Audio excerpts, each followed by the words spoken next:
Walang Kim Pao sa ASAP Vancouver. Kim Pao fandom umalma sa social media. Nanghihingi ng refund. Cycle 2 wrap-up ng The Alibay. May baong kilig at intriga. Kim Pao fans, natuwa sa family bonding pero bashers, di pa rin tumitigil. Tara, kwentuhan muli tayo.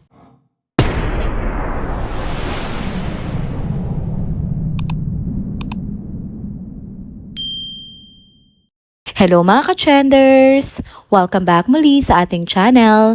Kung bago pa lamang kayo dito, huwag nang kalimutang mag-like, mag-subscribe at i-hit na rin ang bell notification para lagi kayong updated sa mga balitang trending at napapanahon. Alam niyo yung feeling ng excitement na matagal mong hinintay, tapos sa isang iglap biglang mapapalitan ng desmayado at pagkabigo? Yan nga ang nararamdaman ngayon ng maraming fans ng Kim Pao, ang tambalang Kim Chiu at Paolo Avellino, matapos ngang lumabas ang unang batch ng official lineup ng mga performers para sa ASAP Vancouver. Ilang oras pa nga lang matapos ang announcement, bumaha na agad ng reklamo, sentiments at panawagan mula sa mga solid supporters ng Kim Pao sa social media. Marami sa kanila nagsabi na mataas ang naging expectations nila sa lineup, lalo na't isa ang Kim Pao sa mga pinakasikat at pinaka-inaabangang tambalan ngayon. Kaya naman ang hindi pagkakasama ng dalawa sa initial list ng mga artistang pupunta sa Vancouver, tila isang malaking sampal para sa kanila. May mga fans na hindi na napigilang maglabas ng sama ng loob. Ayon sa sentiments ng karamihan, hindi raw patas na hindi agad inanunsyo ang buong lineup bago simulan ang ticket selling. Imagine mo naman, bibili ka ng mahal na ticket, sa isip mong makikita mo ang paborito mong love team, pero sa huli, hindi pala sila kasama. Syempre, may pagkadismaya talaga. May ilang pang nagsabi na kung wala rin lang Kim Pao sa event, sana raw ay bigyan na lang sila ng refund. Yung iba kasi, derechahang sinabing hindi nila bibili ng ticket kung alam lang nila mula umpisa na wala ang tambalan ni na Kim at Paolo. May ibang fans naman na nakiusap ng maayos. Sana raw maisama na lang ang Kim Pao sa susunod na batch ng announcement. Bigyan sila ng pag-asa kahit kaunti. Sa gitna nga ng lahat ng ito, may isang malinaw na mensahe ang fandom. Naghahanap sila ng transparency, ng respeto at ng patas na treatment bilang loyal supporters ng show at ng artists. Hindi lang basta ticket buyers ang mga ito, kundi bahagi sila ng dahilan kung bakit patuloy ang lakas ng suporta sa ASAP at sa buong Kapamilya Network sa international stage. Ngayon, malaking tanong tuloy ang nakabitin sa ere. May pag-asa pa bang maisama ang Kim Pao sa ASAP Vancouver? May susunod pa bang batch ng mga artist announcement na pwedeng ikatuwa ng fandom? Ang sigurado lang, hindi matatawaran ang pagmamahal at dedikasyon ng Kim Pao supporters. Hindi lang sila nanonood kundi lumilipad pa across countries, bumibili ng mahal na tickets at naglalaan ng oras at resources para masilayan at masuportahan ang tambalang nagbibigay saya sa kanila. Kaya hindi rin masisisi kung ganito kataas ang emosyon ng mga tao ngayon.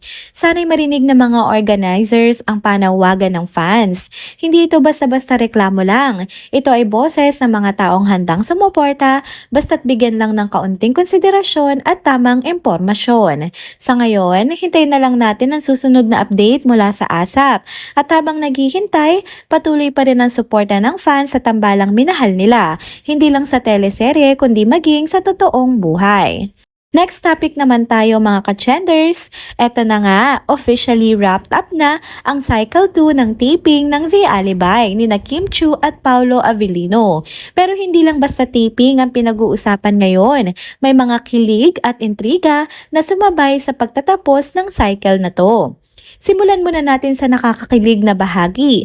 Ayon sa ilang source at mga kumakalat na larawan, kasama raw ni Kim Chiu si Paolo Avellino nang bumisita ito sa pamilya niya sa Cebu. At teka lang, hindi lang siya basta sumama ha.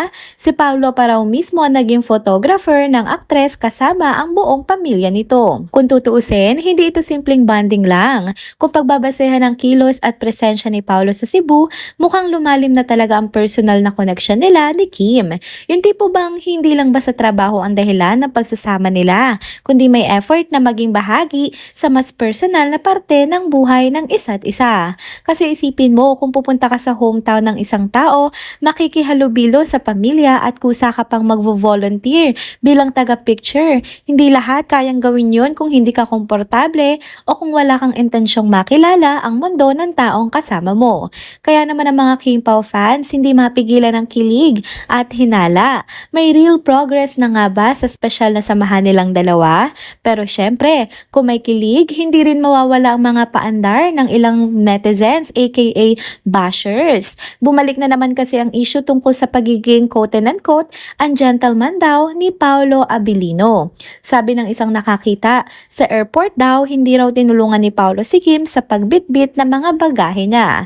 Kilala na natin itong issue na to, no? Ilang beses na rin itong lumutang dati. Pero kung tutuusin, mukhang si Kim naman talaga ang may desisyon na bitbitin ang sarili niyang gamit. Sanay siya na independent, malakas ang katawan, physically active, kaya naman hindi na nakakagulat kung kayang-kaya niyang asikasuhin ang sarili niyang mga gamit. At kung babalikan natin ang mga past ganap nila, mukhang consistent naman na hindi siya yung tipo na umaasa sa iba sa mga ganitong bagay. May mga netizens din na nagsasabing baka nga ayaw lang ni Kim na masyadong pinakikialaman. Baka choice na talaga yon. Kaya nakakagulat din minsan kung paano nagagawa ng iba na bigyang kulay ang mga ganitong simpleng kilos. Sa kabuuan ng mga komento online, may dalawang panig. Yung iba, ginagawang issue kahit maliit lang ang nakita nila, habang yung karamihan naman, mas pinipiling hindi palakihin at mas tinitingnan ang kabuuang picture, na magkasama pa rin sina Kim at Paolo, nagtatrabaho, nagtutulungan at mas lumalalim ang koneksyon habang tumatagal ang panahon. Ang ending, sa halip na ma-divert ang attention sa isa, mas naging highlight pa nga yung mga bagong layers ng closeness na nabubuo sa pagitan nilang dalawa. Hindi na ito tungkol sa simpleng love team o sweet moments sa harap ng kamera, kundi yung mga tunay na effort off-cam at kung paano nila binibigyan ng puwang ang isa't isa sa kani-kanilang mga personal na mundo. Sa pagtatapos nga ng Cycle 2 ng The Alibi, hindi lang excitement ang naiiwan para sa mga susunod na episode ng serye, kundi pati na rin sa mga fans na sumusubaybay sa tunay na kwento sa likod ng kamera. Kayo mga ka-chenders, anong reaksyon nyo sa kilig moment na to sa Cebu at sa paulit-ulit na airport issue? At pakiramdam nyo ba may pinatutunguhan na ang connection nila o masyado pa ring maaga para sabihin yon? Write down below your comments at pag-usapan natin yan. And there you go mga ka-chenders. Dito na po muna nagtatapos ang ating isa na namang trending video update. Salamat sa inyong pagsubaybay at pagsama sa akin hanggang sa dulo ng video na ito. Pero bago kayo umalis, huwag niyo pong kalimutang mag-like, mag-comment, mag-subscribe at i-hit na rin ang bell notification para lagi kayong updated sa mga balitang trending at napapanahon. Kita-kits po sa susunod na video. Paalam!